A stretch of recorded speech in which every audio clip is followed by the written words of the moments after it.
Welcome to Frenchy Tales. Make your learning journey fun and exciting with engaging stories. Bonjour à tous. Bienvenue sur Frenchy Tales. Aujourd'hui, j'ai quelque chose de spécial pour vous. Cette vidéo va vous aider à pratiquer votre compréhension orale en français. Mais pas seulement l'écoute. Vous pouvez aussi essayer une méthode qui s'appelle le shadowing. Qu'est-ce que le shadowing? Le shadowing, c'est quand vous m'écoutez et vous répétez ce que je dis, comme un écho. Cela vous aide à parler français plus naturellement. Vous pouvez copier ma prononciation, mon intonation et mon rythme. C'est une excellente façon de pratiquer l'écoute et la parole. Voici comment faire. D'abord, écoutez l'histoire.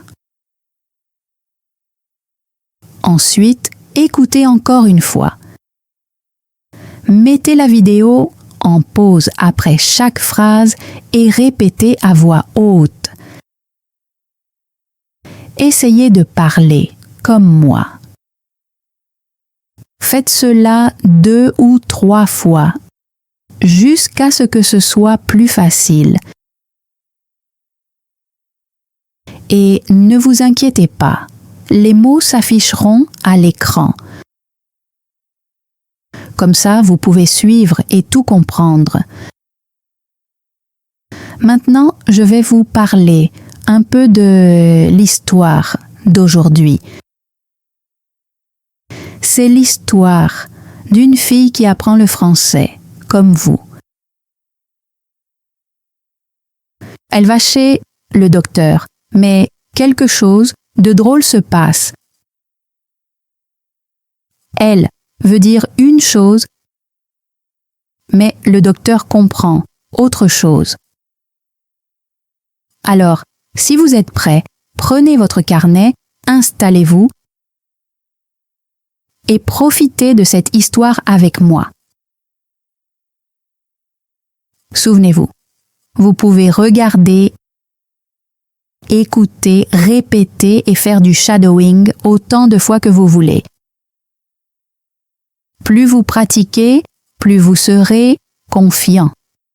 C'est parti. Je m'appelle Anna. J'apprends le français. J'étudie tous les jours, mais le français est difficile. Parfois, j'oublie des mots simples. Parfois, je dis des choses incorrectes. Aujourd'hui, je me sens malade. J'ai mal au ventre. Je ne sais pas pourquoi. Je n'ai pas trop mangé. Je n'ai rien mangé de bizarre. Mais quelque chose ne va pas. Je décide d'aller chez le docteur. C'est ma première visite médicale en français. Je suis nerveuse. Je ne sais pas quoi dire. Je ne veux pas faire d'erreur. J'ouvre mon téléphone et je cherche. Comment dire « je me sens malade » en français? Je lis « j'ai mal au ventre ». Ok, facile. Je le répète dans ma tête. J'ai mal au ventre. Je me sens malade. Je ne vais pas bien. Bien. Je suis prête. J'attends, j'attends, j'attends. Puis quelqu'un dit mon nom. Bonjour, Anna. Oui, c'est mon tour. J'entre. Un homme est assis à l'intérieur. Il a l'air gentil. Il dit « Bonjour, comment puis-je vous aider aujourd'hui ?» Je dis « je me sens péché. Le docteur me regarde, il ne parle pas, il attend. Je continue de parler, je ne m'arrête pas. Oui, je me sens très péché aujourd'hui. Qu'est-ce qui se passe? J'essaie de trouver le bon mot. Mais maintenant, mon cerveau est confus. J'oublie tout. Je ne me souviens que de péché. Le docteur parle enfin. Il dit « Ah, d'accord, c'est bien. » Je souris, mais je pense « Qu'est-ce que je dis maintenant ?» Tout va mal. Ce n'est pas dans ma leçon de français. Je ne sais pas si le docteur me comprend. Je ne sais même pas si je me comprends moi-même. Je veux juste dire que je ne me sens pas bien. Le docteur me regarde encore. Il ne dit rien. Moi non plus, je ne dis rien. Silence. Je pense. C'est une catastrophe. Que dois-je faire maintenant? Comment je peux corriger ça? Je veux disparaître. Puis le docteur dit « Pouvez-vous me dire pourquoi vous êtes ici ?» Je dis « Oui, je me sens péché. » Je veux dire je ne me sens pas péché. Je me sens mal péché.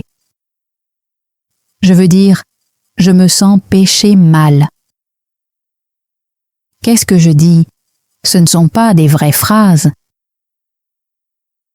Pourquoi je mélange tout? Le docteur écrit quelque chose. Pourquoi? Qu'est-ce qu'il écrit? Maintenant je panique.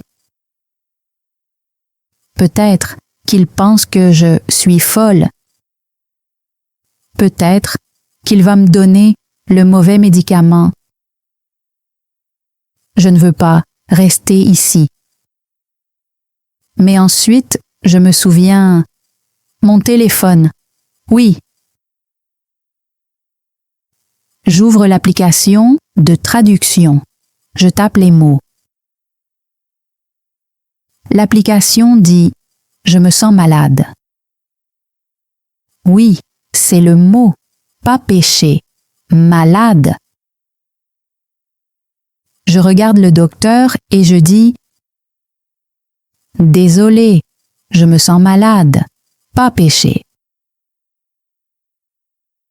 Le docteur rit. Il dit « Ah, ça a plus de sens ». Je ressens un soulagement, enfin il comprend. Il dit « Ne vous inquiétez pas, cette erreur arrive tout le temps ». Quoi? Tout le temps? Je demande. Vraiment? Il dit « Oui, vous n'êtes pas la première et pas la dernière ». Je ne sais pas si je dois rire ou pleurer. Puis il dit « D'accord, parlons de votre ventre. Quand la douleur a-t-elle commencé? » Ah oui, mon ventre. J'ai oublié la douleur à cause de mon erreur. Mais oui, j'ai encore mal. Je dis que la douleur a commencé ce matin. Je ne sais pas pourquoi. Peut-être quelque chose que j'ai mangé. Le docteur pose plus de questions. Il écoute. Il écrit encore. Puis il dit « D'accord, je vais vous donner des médicaments. Vous allez vous sentir mieux bientôt. » Je dis merci et désolé encore une fois.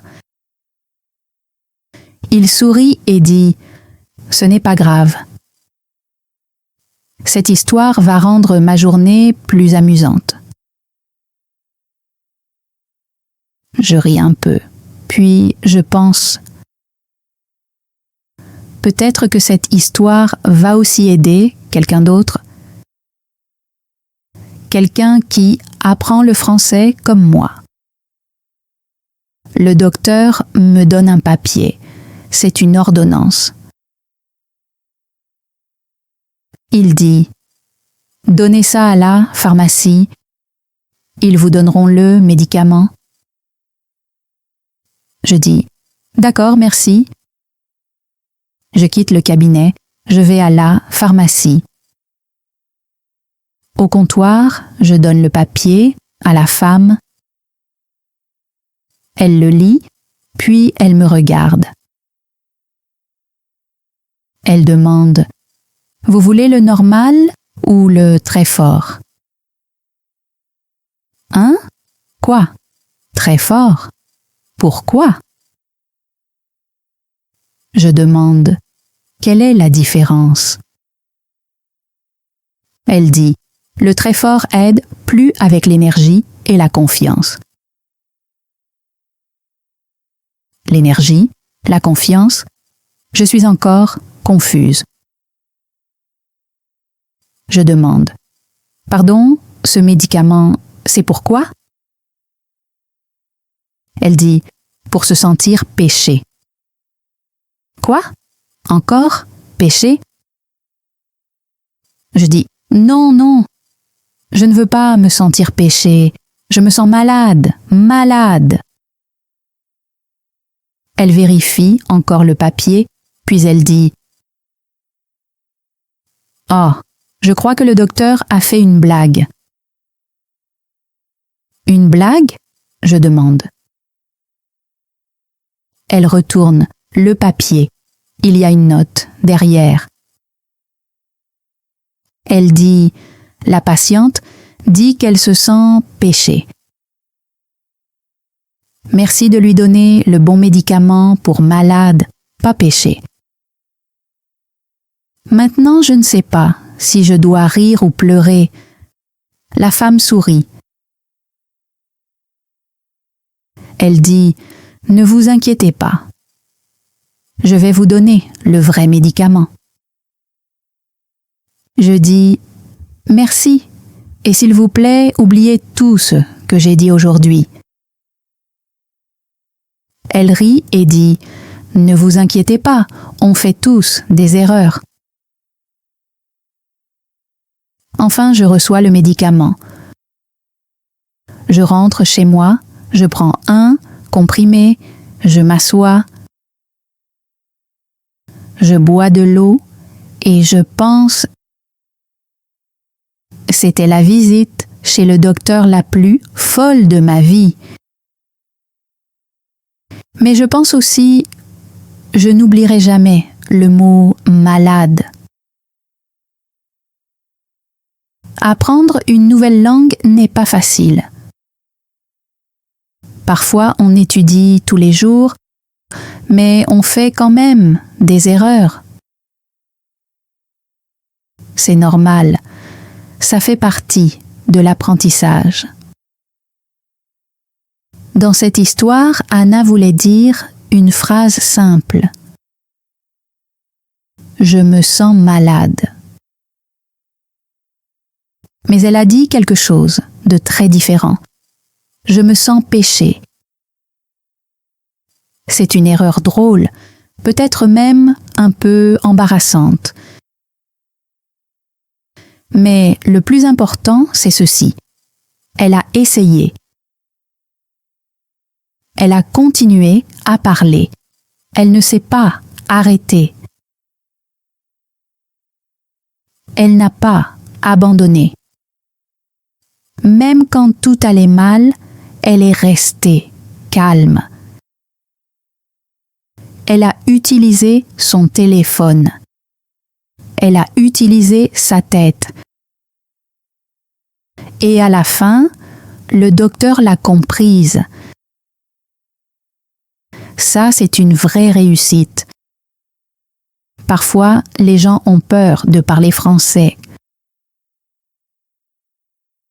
Ils pensent, et si je dis quelque chose de faux?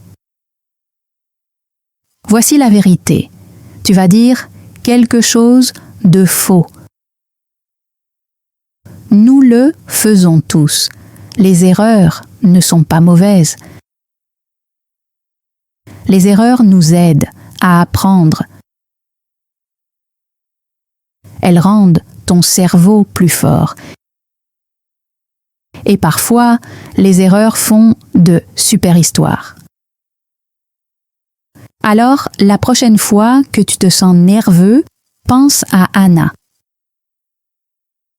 Elle a fait une grosse erreur et elle a survécu. Elle a même ri de son erreur. Maintenant, elle connaît très bien le mot malade.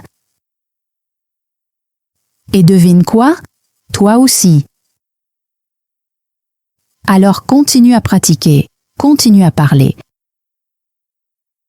Même si tu dis quelque chose de bizarre, dis-le quand même. Parce que à chaque fois que tu essaies, tu progresses. Pratique de la langue. Voyons maintenant quelques mots et expressions utiles tirés de l'histoire d'Anna. Ces phrases sont utiles quand vous allez chez le médecin ou même dans la vie de tous les jours. Écoutez bien et répétez après moi. Premier, phrase utile pour une visite chez le docteur. J'ai mal au ventre. Utilisez cette phrase quand vous avez mal au ventre. Exemple. Je ne peux pas manger, j'ai mal au ventre. Répétez après moi, j'ai mal au ventre. J'ai une douleur à l'estomac. Une autre façon de dire j'ai mal au ventre. Exemple. Je ne me sens pas bien. J'ai une douleur à l'estomac. Répétez après moi. J'ai une douleur à l'estomac. Une ordonnance. Un papier que le docteur vous donne pour aller chercher des médicaments à la pharmacie. Exemple. Le docteur m'a donné une ordonnance pour mon mal de ventre. Répétez après moi, une ordonnance. C'est mon tour. Dites ça quand c'est à vous d'entrer ou de passer. Exemple. L'infirmière appelle mon nom. C'est mon tour. Répétez après moi, c'est mon tour. J'entre. Cela veut dire que vous entrez dans une pièce ou un endroit. Exemple. Le docteur appelle mon nom, j'entre. Répétez après moi, j'entre. Tout va mal. Utilisez cette phrase quand rien ne fonctionne ou quand vous faites beaucoup d'erreurs. Exemple. J'essaie de parler, mais je dis les mauvais mots. Tout va mal. Répétez après moi, tout va mal. Pourquoi je mélange tout? Dites cela quand vous êtes confus ou que vous dites de mauvais mots. Exemple, je veux dire malade, mais je dis péché. Pourquoi je mélange tout? Répétez après moi. Pourquoi je mélange tout? Ça a plus de sens. Dites cela quand quelque chose devient clair ou compréhensible. Exemple. Ah, malade, pas péché. Ça a plus de sens. Répétez après moi, ça a plus de sens. Quand la douleur a-t-elle commencé? Une question classique que le docteur pose souvent. Exemple. Quand la douleur a-t-elle commencé? Ce matin? Répétez après moi. Quand la douleur a-t-elle commencé? Deuxième vocabulaire, à la pharmacie, au comptoir. L'endroit où vous payez ou demandez de l'aide. Exemple. Je demande mes médicaments au comptoir. Répétez après moi, au comptoir. Le docteur a fait une blague. Une blague est quelque chose de drôle que quelqu'un dit. Exemple. Il a écrit quelque chose de drôle. Le docteur a fait une blague. Répétez après moi. Le docteur a fait une blague. Retournez le papier. Cela veut dire regarder l'autre côté du papier. Exemple, le pharmacien retourne le papier et voit une note. Répétez après moi, retournez le papier. Un comprimé, un petit médicament rond que vous avalez. Exemple, le docteur m'a donné un comprimé pour mon estomac. Répétez après moi, un comprimé. Temps de pratique. Disons ces phrases ensemble. J'ai mal au ventre. J'ai une douleur à l'estomac. Une ordonnance. J'entre. Pourquoi je mélange tout? C'est mon tour. Tout va mal. Ça a plus de sens. Quand la douleur a-t-elle commencé? Retournez le papier au comptoir. Le docteur a fait une blague. Un comprimé? Bravo. Plus vous répétez, plus vous gagnez en confiance. Essayez d'utiliser une de ces phrases aujourd'hui. Merci d'avoir pratiqué avec moi aujourd'hui. J'espère que vous avez aimé l'histoire d'Anna et appris quelque chose d'utile. Souvenez-vous, vous pouvez revoir cette vidéo encore et encore. Plus vous faites du shadowing, meilleure sera votre prononciation et votre rythme. Et vous aurez plus de confiance aussi. Si cette vidéo vous a aidé, mettez un j'aime et partagez-la avec vos amis. Et n'oubliez pas de vous abonner pour plus de leçons de français utiles et amusantes. Avant de finir, souvenez-vous de ceci. Apprendre le français, ce n'est pas être parfait. C'est être courageux, c'est essayer. Même une petite erreur peut vous faire progresser. Même une phrase simple peut créer une connexion. Alors continuez à apprendre, continuez à sourire et profitez de votre voyage en français. À bientôt dans la prochaine vidéo. Thanks for joining Frenchy Tales. Don't forget to like, subscribe, and keep learning through stories. See you next time.